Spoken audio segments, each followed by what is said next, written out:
کہ میں ذکر حبیب خدا کر رہا ہوں، میں ذکر حبیب خدا کر رہا ہوں، عقیدت نہیں ہے تو پھر اور کیا ہے؟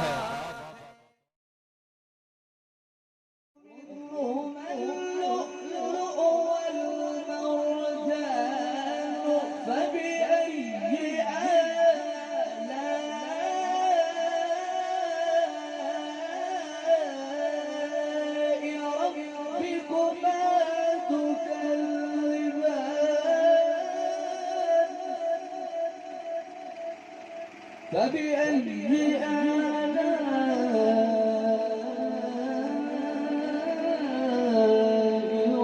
ربكما تكذبان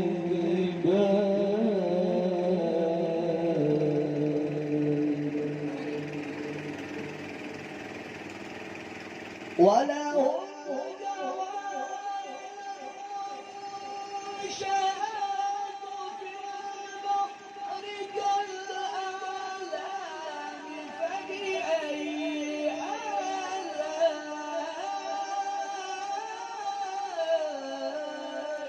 ربكما تكذبان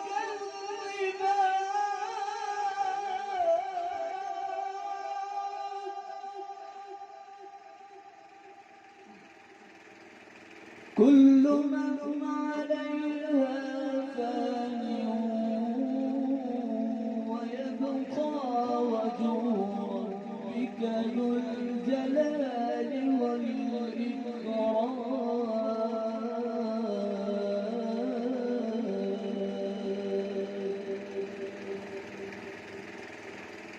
كل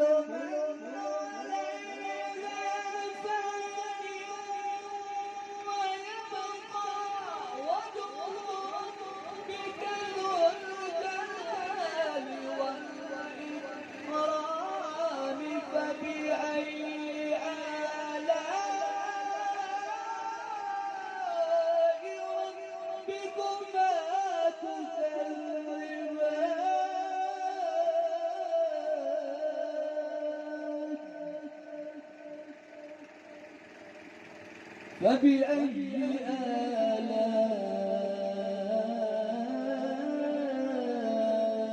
ربكما تكذبان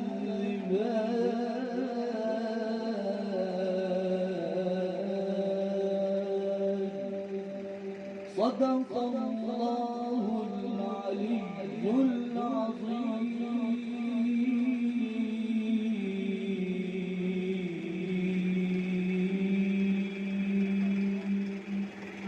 بسم اللہ الرحمن الرحیم صلی اللہ تعالیٰ سلسلے دین کے اراکین محترم بھائیوں بزرگوں، السلام علیکم ورحمۃ اللہ وبرکاتہ۔ سلسلے دنیا کے زیر تمام منعقد ہونے والی محفل ملاد سب سے پہلے سلسلے دنیا کے مرشد حضرت خواجہ شمس الدین اجمی صاحب کی جانب سے سلام، آپ سب کے لیے مرشد کی جانب سے سلام، اور حضرت خواجہ شمس الدین اجمی صاحب کی طرف سے آپ سب کے لیے بہت دعائیں۔ وادی مہران اولیاء اللہ کی سرزمین ہے، صوفیہ کی سرزمین ہے، اور یہ سرزمین بر صغیر میں باب الاسلام بھی ہے، اور یہاں اللہ کے کئی دوست، رسول اللہ صلی اللہ علیہ وسلم کے روحانی علوم کے وارث کئی اولیاء اللہ یہاں تشریف لائے یا یہاں ہستیوں نے جنم لیا۔ ان میں لال شہباز قلندر ہے، حضرت شاہ عبدالقادر بٹائی ہیں، اور کئی رسول اللہ صلی اللہ علیہ وسلم کی مشن کے کئی خدمتگار ہیں۔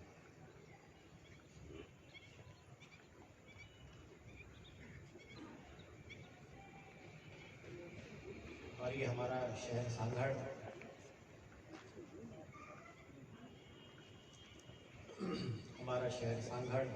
سانگھڑ میں سلسلے دینیا کا مرکز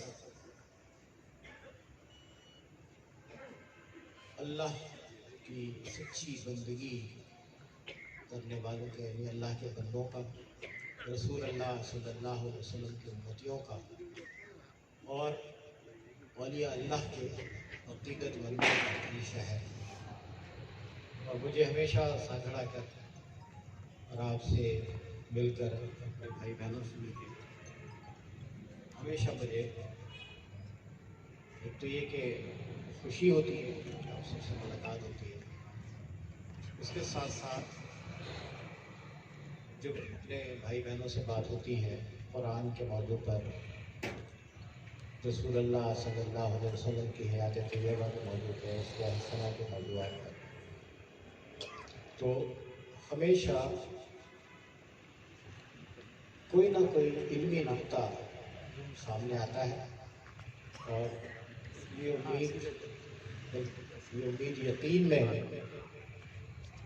تبدیل ہوتی نظر آتی ہے کہ انشاءاللہ تعالی سانگھڑ ہمارا ایک ایسا مرکز بنے گا جہاں سے قرآن کی روشنی پھیلے گی، جہاں سے سیرت طیبہ کے انوار انشاءاللہ تعالی، سیرت طیبہ کا فیض، حضور رسول اللہ صلی اللہ علیہ وسلم کے اسوہ حسنہ کو سمجھنے والے، اسے اچھی طرح بیان کرنے والے، انشاءاللہ تعالی رسول اللہ صلی اللہ علیہ وسلم کی امت کی اچھی طرح خدمت کرنے والے انشاءاللہ یہاں سے نکلیں گے۔ رسول اللہ صلی اللہ علیہ وسلم کا ذکر انفرادی طور پر کیا جائے یا چھوٹے حلقوں میں کیا جائے یا محافل میلاد، بڑی محافل میلاد کی صورت میں کیا جائے، رسول اللہ کا ذکر امتی کے لیے، ہر امتی کے لیے بہت بڑی سعادت ہے، اللہ کا کرم ہے۔ ہم ایسے مواقع کو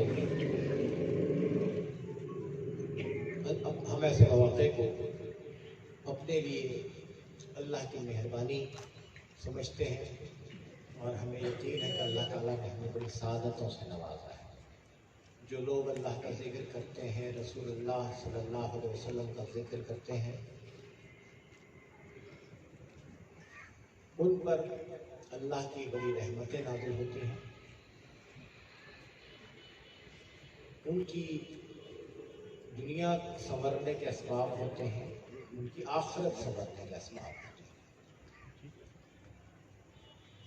اور جو لوگ ایسی محافل کا اہتمام کرتے ہیں اور اس میں کسی بھی طریقے سے شریک ہوتے ہیں، وہ سب کے سب اللہ تعالیٰ کی رحمتوں کے امیدوار ہیں، رسول اللہ صلی اللہ علیہ وسلم کی نظر رحمت کا امیدوار ہیں۔ حضرت محمد رسول اللہ صلی اللہ علیہ وسلم کی شان اقدس میں ہدیہ نعت پیش کرنا، ہدیہ صلات پیش کرنا ایک بہت ہی مبارک عمل ہے۔ ابھی آپ نے سنا ہمارے نعت خواں کس عقیدت کے ساتھ اور کتنے ادب کے ساتھ رسول اللہ صلی اللہ علیہ وسلم کی شان میں نعتیہ اشعار پیش کر رہے تھے۔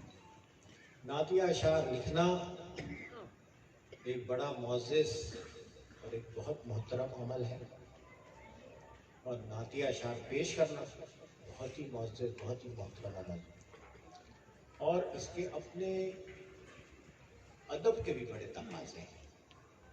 اللہ کا شکر ہے کہ پاکستان کو جہاں اللہ تعالیٰ نے کئی مہربانیوں سے نوازا ہے، وہاں ایک کرم یہ بھی ہوا کہ ہمارے ملک میں نعت کہنے والے بڑے اچھے اچھے شعراء اس ملک میں آئے، اس ملک میں پیدا ہوئے، اور ہدیہ نعت پیش کرنے والے، اس میں اللہ تعالیٰ نے ہمیں بڑا نوازا۔ بڑے اچھے نعت خواں اس جذبے کے ساتھ، اس عقیدت کے ساتھ اور اس محبت کے ساتھ اپنے جذبوں کا اظہار کرتے ہیں کہ دل کو تسکین ملتی ہے اور روح کو ایک طرح کی ایک روحانی تشنگی دور ہوتی ہے، روح کو ایک سیرابی سی محسوس ہوتی ہے۔ اللہ تعالیٰ کا بہت بڑا کرم ہے، اللہ تعالیٰ کی بے پایاں مہربانیاں ہیں۔ اللہ تعالیٰ نے ہمیں اپنے حبیب حضرت محمد مصطفیٰ صلی اللہ علیہ وسلم کی امت میں پیدا فرمایا۔ حضرت محمد رسول اللہ صلی اللہ علیہ وسلم کا امتی ہونا دنیا کی ہر نعمت سے بڑی نعمت ہے۔ قرآن رسول اللہ صلی اللہ علیہ وسلم پر نازل ہوا،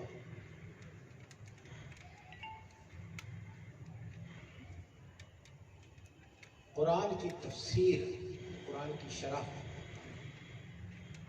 رسول اللہ صلی اللہ علیہ وسلم کی حیات مبارکہ ہے۔ یعنی آپ سمجھیں کہ ایک قرآن کتاب ہے جو آپ پڑھتے ہیں، اور اس کی جو عملی تفسیر ہے وہ رسول اللہ صلی اللہ علیہ وسلم کا اسوہ حسنہ، حیات طیبہ ہے۔ حضرت عائشہ ام المومنین، حضرت عائشہ رضی اللہ تعالیٰ عنہا سے کسی نے پوچھا کہ حضور کے اخلاق کے بارے میں بتائیے، تو حضرت عائشہ نے جواب دیا کہ تم نے قرآن نہیں پڑھا، بس قرآن کی عملی تفسیر ہے حضور صلی اللہ علیہ وسلم کے اخلاق مبارکہ۔ حضور کی ذات طیبہ زندگی کے ہر مرحلے کے لیے، زندگی کے ہر معاملے کے لیے ایک واضح ہدایت، واضح رہنمائی ہے۔ امت مسلمہ جب بھی کسی مشکل سے دوچار ہو، وہ قرآن سے رہنمائی لے، قرآن سے رہنمائی لے، رسول اللہ صلی اللہ علیہ وسلم سے رہنمائی لے، پوری کوشش کرے اور اللہ تعالیٰ سے نصرت طلب کرے۔ آپ دیکھیں کیسے کیسے ادوار آئے اور مسلمانوں کو کیسے کیسے عروج زمانے میں ملے، اور یہ بھی دیکھیں کہ آج ہمارا کیا حال ہے۔ ہم ہر معاملے میں غیروں کی طرف ہاتھ بڑھاتے ہیں اور اپنی عزت بھی گنواتے ہیں، اپنی معیشت کو بھی نقصان پہنچاتے ہیں۔ اگر ہمیں دنیا میں ترقی کرنی ہے تو پہلے تو ہمیں یہ سمجھنا ہے کہ ہماری دنیا کی ترقی، ہمارا مقصد صرف دنیاوی ترقی ہوگا، ہم کبھی بھی فلاح یافتہ لوگوں میں ہمارا شمار نہیں ہوگا، کیونکہ اللہ کے بندوں کے لیے دنیا اور آخرت کو ہمیشہ پیش نظر رکھنا ضروری ہے۔ دنیا کی وہ ترقی جو آخرت برباد کر کے حاصل کی جائے، وہ کوئی نہ دنیاوی ترقی ہے، نہ اس میں کوئی سعادت ہے۔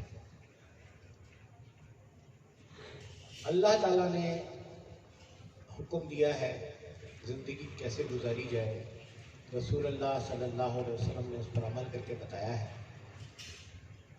اور ہم سب کو ایک دن اللہ کے حضور حاضر ہونا ہے، جہاں ہمیں اس دنیا میں کیے گئے اپنے ایک ایک عمل کا حساب دینا ہے۔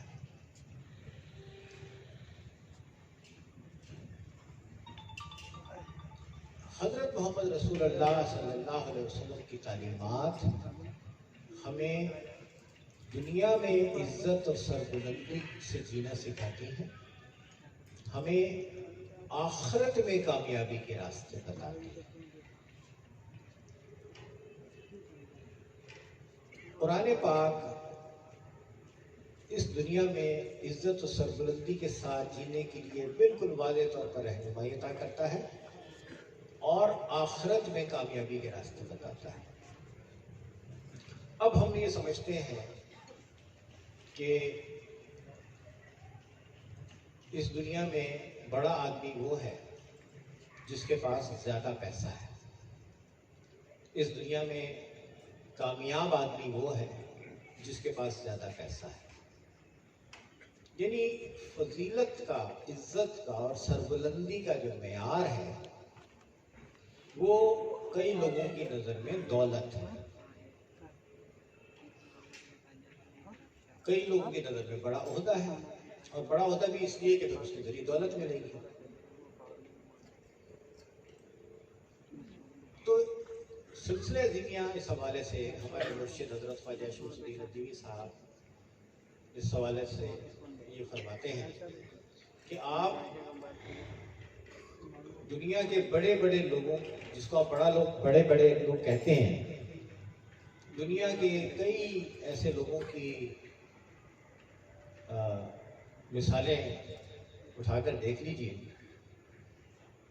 شہنشاہ ایران کی مثال ہے، ہمارے جو بچے ہیں، نوجوان تشریف فرمائے، تو بڑی خوشی کی بات ہے کہ سلسلے زیمیہ کے جو اجتماعات ہوتے ہیں اور خاص طور پہ سانگھڑ میں جو اجتماعات ہوتے ہیں اس میں ایک طرح کی زندگی کے سب مختلف طبقوں سے تعلق رکھنے والے حضرات شریک ہوتے ہیں، اس کے علاوہ ہر ایج گروپ کے لوگ اس میں ہوتے ہیں۔ اس میں ہمارے بزرگ بھی ہیں، ہمارے نوجوان بھی ہیں، ہمارے بچے بھی ہیں۔ تو بچوں کو تو شاید یہ اندازہ نہ ہو کہ بھئی شہنشاہ ایران کہا جائے تو اس کا مطلب کیا ہے، لیکن میرے بھائیوں کو تو کے سامنے کی بات ہے کہ شہنشاہ ایران کون تھا، رضا شاہ پہلوی، اور اس کی کیا سلطنت تھی، اور اس نے 1000 سالہ اپنی شہنشاہیت کا جشن منایا تھا۔ 70 کی بات ہوگی یا 69 کی بات ہوگی یا ارلی 70 کی بات ہوگی کہ اس نے ایک بہت بڑا جشن منایا تھا، اور اس کا کیا طمطراف تھا، اور پھر کیا ہوا، اس کی کتنی بڑی مضبوط حکومت تھی،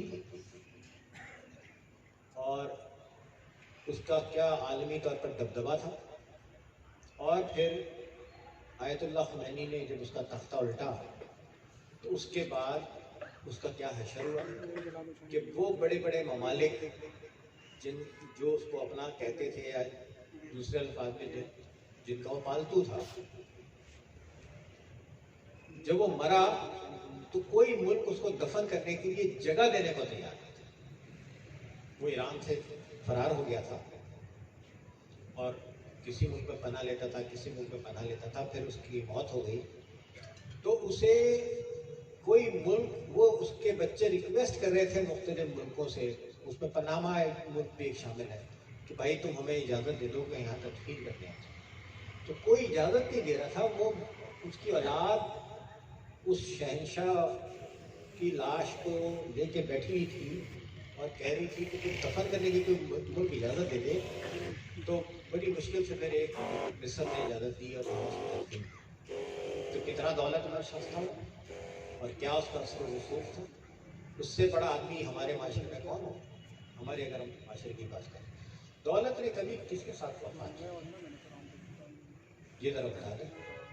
لیبیا کے کرنل معمر قذافی یا ان کے بیٹے کے قصے تو ہمارے نوجوانوں نے بھی پڑھے ہوں گے، ان کے پاس کتنی دولت تھی، اور پھر وہ اس کی موت کے حالات میں ہوئی، اور ٹنوں سونا جو اس نے جمع کیا اس کی کس کام آیا۔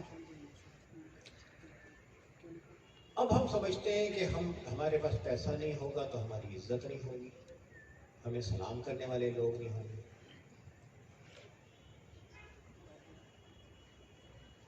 تو پیسے کی عجیب خاصیت ہے،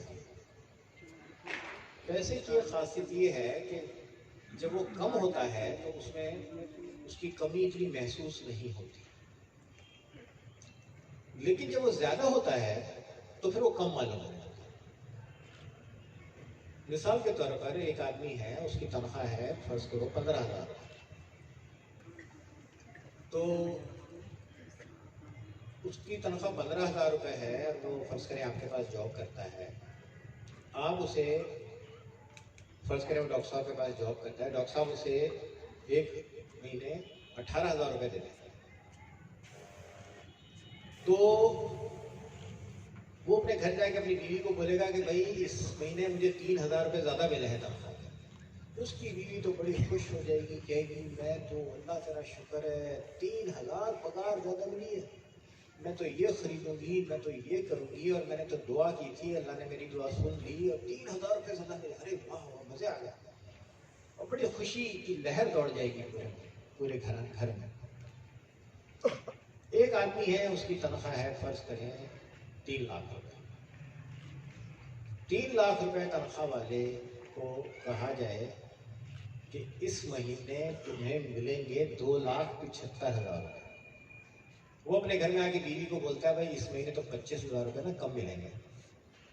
تو اس کی بیوی بولے گی تم نے مجھ کو سمجھ کیا رکھا، پہلے ہی میں اتنی مشکلوں سے گزارا کر رہی ہوں، تمہیں پتہ نہیں ہے کتنے میں نے کتنے ضروری خرچے روکے میں، اور تم ہو کہ تم نے تھوڑا خوشخبری سنا دی کہ 25,000 کم ملیں گے. دیکھو 15,000 پہ 3,000 زیادہ ملے تو ان کے گھر میں کیسی خوشی کی لہریں توڑ گئی. اور 3 لاکھ والے کو 25,000 کم ملے تو ان کو لگا کہ یہ تو ہمارے ساتھ بڑا ظلم ہو گیا جی، ہم کیسے گزارا کریں گے، کیا ہوگا. دولت کی صفت یہ ہے کہ وہ جتنی بڑھتی ہے اتنی وہ کم معلوم ہوتی ہے، اور پھر آدمی کہتا ہے کہ اس دولت میں مزید اضافہ ہونا چاہیے. معیار زندگی کو بہتر بنانا کوئی بری بات نہیں ہے. ایک آدمی چھوٹے مکان میں رہتا ہے، وہ چاہتا ہے کہ میں اس سے بڑے مکان میں آ جاؤں یا میں اپنے مکان کو اچھا کروں، کوئی بری بات نہیں ہے، کسی ہمارے دین نے منع نہیں کیا. ایک آدمی ایک علاقے میں رہتا ہے، وہ چاہتا ہے میں اس سے زیادہ بہتر لوکیلٹی میں گھر بنا لوں، کوئی منع نہیں ہے، کوئی حرج نہیں ہے. ایک آدمی کا موٹر سائیکل ہے، وہ چاہتا ہے کہ میں کار لے لوں، کوئی حرج نہیں، کوئی پابندی نہیں. چھوٹی کار ہے، میں چاہتا ہوں بڑی کار لوں، کوئی حرج نہیں. کوشش کرنا، رزق کے لیے کوشش کرنا. منع ہے تکبر کرنا، اسراف کرنا، اور دولت کو اپنی ملکیت سمجھنا. قرآن واضح طور پر ہمیں بار بار یہ بات بتاتا ہے کہ رزق اللہ کی طرف سے، رزق اللہ دیتا ہے. انسان کا کام ہے کوشش کرنا. ہم کوشش کرتے ہیں، اللہ تعالیٰ ہماری کوششوں میں برکت ڈالتا ہے اور ہمیں رزق دیتا ہے. لیکن ایک بات ہمیں سمجھ لینی چاہیے کہ دولت کے ہم مالک نہیں ہیں، دولت کے ہم امین ہیں. ایسے امین کہ خود میرا اپنا حصہ نہیں اس دولت میں ہے اور دوسروں کا حصہ بھی ہے. اگر میں نے دولت کو اپنا دولت کو مالک خود کو سمجھنا شروع کر دیا اور امانت داری والا پہلو میں نے فراموش کر دیا، تو بس وہاں سے معاملات بگڑنا شروع ہو جاتے.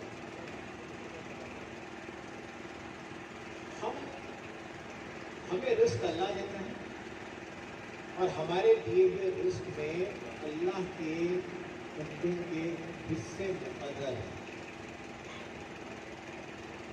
وہ حصہ آپ ادا کر دیجیے، آپ بہتر امین ہیں. آپ اس حصے کو نظر انداز کر دیجیے تو امانت میں خیانت شروع ہو گئی.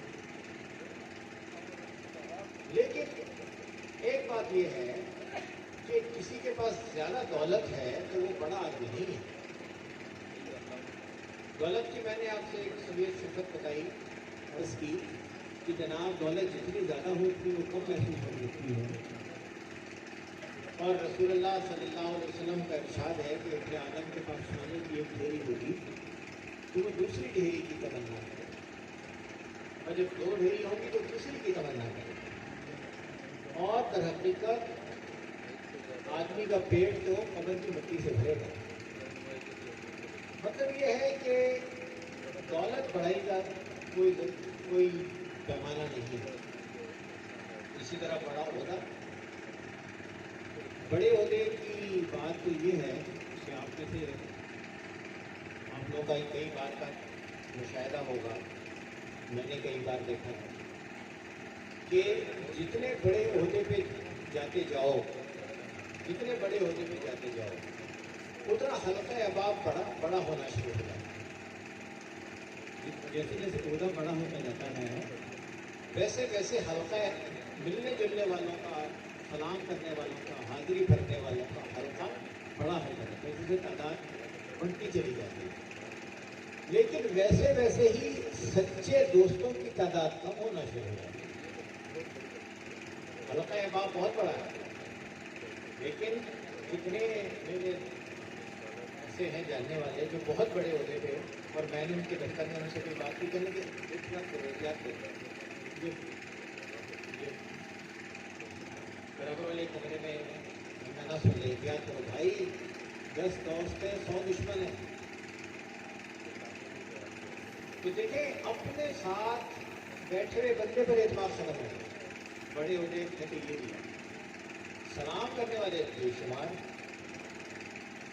تو اب بڑے عہدے کی ایک صفت میرے سامنے یہ آئی کہ جیسے جیسے آدمی بڑے عہدے پہ جاتا جاتا ہے ویسے ویسے اس کو سلام کرنے والے زیادہ ہو جاتے ہیں، لیکن وہ خود تنہا ہونا شروع ہو جاتا ہے. بعض تو میں نے ایسے ایسے لوگ دیکھے کہ انہوں نے اپنی بیوی پہ بھی اعتماد کیا، یا بعض ماں جو بڑے عہدے پہ ان کو اپنے گھر والوں پہ اعتماد کیا. تو پھر اگر بھروسہ ہی نہیں ہے، گھر اعتماد ہی نہیں ہے، تو پھر زندگی میں کیا پائے؟ اب ہمارے دین کی تعلیمات ایک تو ہمیں یہ بتاتی ہے کہ ہر شخص کو مر کر آخرت میں اللہ کے آگے جواب دینا ہے، اور وہ شخص بڑے خسارے میں ہے، وہ آدمی بہت نقصان میں ہے جس نے دوسروں کی دنیا بنانے کے لیے اپنی آخرت برباد کر. ایک تو یہ کہ خود آدمی اپنے لیے کچھ کر رہا ہے اور آخرت کے کمپرومائز کر رہا ہے. اللہ کافی ہے، کوئی نہ کرے. ہم اللہ کے احکامات پر عمل کرتے ہوئے اپنی زندگی کو بہتر بنائیں. لیکن چلو پھر بھی ایک بڑا نیرو مارجن کے ساتھ باتیں، کوئی شخص اپنی کامیابی کے لیے آخرت کو نظر انداز کر رہا ہے تو اس کا وہ کوئی نہ جیسے گین کر رہا ہے، کوئی عارضی طور پر ہی صحیح، لیکن وہ آدمی جو دوسروں کی دنیا بنانے کے لیے اپنی آخرت برباد کر رہا ہے. ہمارا دین ہمیں دوسروں کے حقوق ادا کرنا سکھاتا ہے، اس کی تاکید ہے. اور دولت اور معاشرے کا ممتاز مقام، اچھا مقام، یہ ہر شخص کا حق ہے کہ وہ اس کے لیے کوشش کرے، لیکن اسے اللہ کی مرضی کے تابع ہونا چاہیے، اللہ کے احکامات کے تابع ہونا چاہیے. اب ہم اپنے معاشرے میں دیکھتے ہیں، اپنے ملک میں دیکھتے ہیں کہ خوشحالی بڑھ رہی ہے الحمدللہ. اگر آپ 30 سال پہلے یا 50 سال پہلے کا ذہن میں رکھیں تو ہم لوگ کیسے مکانات میں رہا کرتے تھے، پورے گھر میں کتنے پنکھے ہوتے تھے. اب تو ہر گھر میں 3 4 اے سی ماشاء اللہ کئی گھروں میں. پہلے آپ بتائیں سانگڑ شہر میں کتنے اے سی تھے، کتنے گھروں میں ایئر کنڈیشن لگے ہوئے تھے، یا کتنے لوگوں کے پاس گاڑیاں تھیں، یا کتنے لوگوں کے پاس موٹر سائیکل تھے. اب آپ ماشاء اللہ دیکھو، پہلے کتنے گھر میں ٹی وی تھے، کتنے گھر میں ریفریجریٹر تھے. مجھے یاد ہے جب ہم چھوٹے تھے، کراچی شہر کی بات بتا رہا ہوں، ناظر باغ میں ہمارا گھر، پورے محلے میں 2 گھروں میں ریفریجریٹر تھے، 2 گھروں میں، اور 1 یا 2 گھروں میں کار تھے. بس موٹر سائیکل کسی کے پاس سائیکلیں ہوا کرتی ہیں. اب آپ دیکھیں کہ ایک گھر میں 4 کاریں ہیں ماشاء اللہ. تو معیار زندگی میں تو بہتر کیا ہی ہے. چیزیں تو بہتر ہوئی ہیں، لیکن بے چینی، ڈپریشن، عدم اعتماد، یہ چیزیں بڑھی ہیں۔ سوال یہ ہے کہ جب میرے پاس آسائش زیادہ ہے تو مجھے سکون کیوں نہیں ہے؟ بھائی جب پیسہ آ گیا اور آسائش کے سامان آ گئے تو سکون ملنا چاہیے، لیکن ایسا نہیں ہے۔ اب ایک مسلم معاشرے میں بے سکونی اگر ہے تو اس کے اسباب ہمیں ڈھونڈنے کی ضرورت ہے۔ اگر ایک ایسا معاشرہ جو ہدایت سے دور ہے، ان میں ہے تو چلو ٹھیک ہے، لیکن ہمارے معاشرے میں اگر بے سکونی ہے، پیسہ ہے لیکن بے سکونی ہے، پھر کیوں ہے؟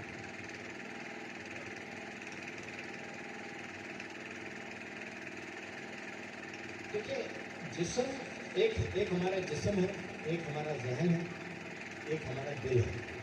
تین اجزاء پہ ہم تھوڑا غور کرتے ہیں۔ جسم اپنے لیے آرام چاہتا ہے۔ ہم نے جتنی بھی ایکسیسریز استعمال کی ہیں ان کا مقصد یہ ہے کہ مجھے جسمانی طور پر راحت ملے، آرام ملے۔ میں گھر جاؤں تو پنکھا کھول دوں، اے سی چلا لوں، بیڈ فوم کا گدا ہو، اس کا کرسی پر رکھی ہو، بیٹھنے میں صوفہ ہو، کیونکہ جسمانی طور پر مجھے آرام ملے۔ جسم کی یہ خواہش ہے کہ اسے آرام ملے، اور ہماری زندگی کا زیادہ تر حصہ اسی افراد میں گزر جاتا ہے کہ میں جسمانی طور پر اپنے لیے آرام حاصل کر لوں یا اپنی اولاد کے لیے جسمانی آسائشوں کا بندوبست کر لوں۔ جتنی بھی انسٹرومنٹ بنے ہیں جس سے مارکیٹ میں کہاں سے کہاں پہنچا دیا، فریج، ایئر کنڈیشنر، گیس کے چولہے اور اوون، مائکرو ویو، یہ وہ بے شمار چیزوں کی آپ مثالیں دے رہے ہیں، سب کا مقصد جسمانی آرام ہے۔ ذہن انسان کا سکون چاہتا ہے، جسم آرام چاہتا ہے، ذہن سکون چاہتا ہے۔ آپ نے کئی لوگ دیکھیں گے وہ کہتے ہوں گے بھائی پیسہ تو بہت ہے لیکن ذہنی سکون نہیں، پیسہ بہت ہے لیکن ذہنی سکون نہیں، بے سکونی بہت ہے۔ بھائی جب آپ کا پیسہ ہے، آپ چیزیں بائی کر سکتے ہو، اور آپ جسمانی طور پہ آپ راحت و آرام سے، بڑا اچھا گھر ہے، گرمیوں میں ٹھنڈا، سردیوں میں گرم، جسمانی طور پر اچھا ہے، پھر ذہنی سکون کیوں نہیں؟ تو ایک تو سوال یہ ہے کہ ذہنی سکون کیوں نہیں ہے۔ اب اگلی بات یہ ہے کہ انسان کا جو قلب ہے، انسان کا جو دل ہے، وہ اطمینان چاہتا ہے۔ جسم آرام چاہتا ہے، ذہن سکون چاہتا ہے، قلب اطمینان چاہتا ہے۔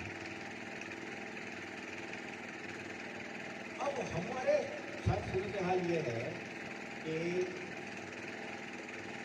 شوکت بھائی کے ساتھ سفر کیا کراچی سے سانگڑ، آرام سے گاڑی آرام سے آئے، سانگڑ پہنچا، لوگوں نے کہا کہ آپ ریسٹ کر لیں، آپ تھک گئے ہیں۔ میں نے کہا سفر کا پتہ نہیں چلا، کوئی پتہ نہیں چلا، بڑے آرام سے آگے، سڑکیں بھی بہت اچھی ہوتی ہیں، پہلے تو روڈ خراب تھی، روڈ بھی بڑی اچھی ہوتی، تو مطلب یہ کہ اتنے کلومیٹر سفر کر کے آئے، جسمانی طور پر تھکن نہیں ہوئی، یعنی وہ اکوپمنٹ بنا دیے گئے کہ جسمانی طور پر اسی طرح پہلے ٹریول کرتے تھے کتنی تھکن ہو جاتی، کار میں بیٹھتے تھے۔ اب کاریں بھی اچھی بن گئی ہیں، جب ہم چھوٹے تھے کسی کار میں اے سی ہم نے نہیں دیکھا تھا، اب تو آپ دیکھتے ہیں کہ سیٹیں کتنی اچھی ہیں، کاروں میں ایئر کنڈیشن کتنے ہیں، تو جسمانی طور پر آرام کا بڑا کچھ ہے۔ پرابلم ہے کہ ہم یہ کہتے ہیں ذہنی طور پر سکون نہیں ہے اور قلبی طور پر اطمینان ہے۔ اب کیا کوئی ایسی صورت ہے کہ جسمانی آرام بھی ملے، ذہنی سکون بھی ملے اور قلبی اطمینان بھی ملے؟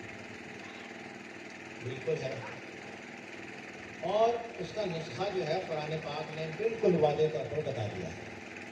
رسول اللہ صلی اللہ علیہ وسلم کی تعلیمات میں بالکل واضح طور پر بتا دیا گیا ہے، الا بذکر اللہ تطمئن القلوب، دلوں کو جو اطمینان ہے وہ اللہ کی یاد میں، اللہ کے ذکر میں ملتا ہے۔ اب ہمارے ساتھ پرابلم یہ ہے کہ ہم نے جسمانی آرام کے لیے